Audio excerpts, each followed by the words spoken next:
Esse final de semana, por exemplo, eu dei uma chamada de atenção no mundo dos meus seguidores, né, pela internet, porque às vezes as pessoas deixam de montar coisas básicas.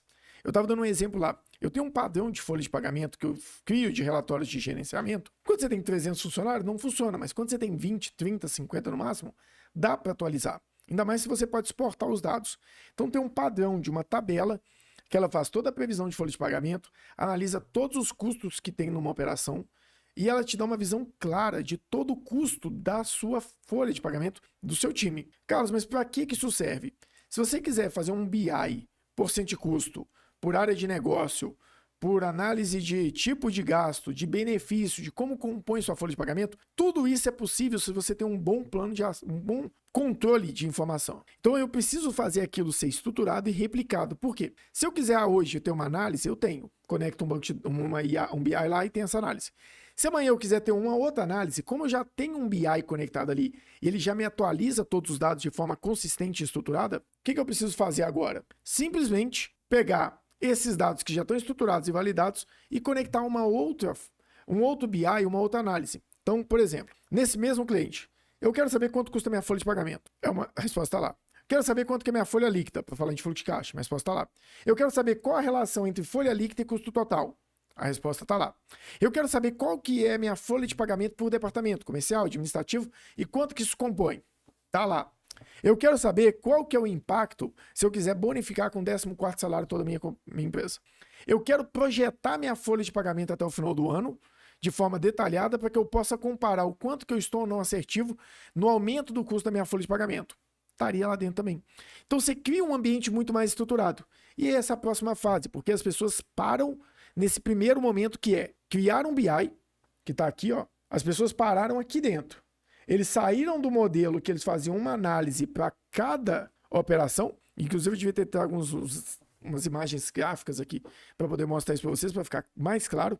Então, as pessoas saíram de análises que eles faziam diretamente dentro de Excel, conectado a BI ou conectado direto a uma query. Depois, eles começaram a usar BIs integrados a esse ambiente e ficaram por ali. Cada vez que eles têm que fazer um BI, eles vão lá e tiram um relatório e salvam numa pasta. Toda vez que quer fazer uma outra análise, cria um outro cenário. Então, vai se perdendo os dados ali, você vai criando massas de dados soltas e desestruturadas. Então, você tem muita massa de dados sem ter como acessar elas de forma rápida e prática. Se você não consegue chegar nisso aqui e não consegue ultrapassar esse cenário, vai ser muito difícil você ter uma IA dentro da sua operação. E é isso que eu estou tentando mostrar. Porque você precisa conseguir ter a capacidade.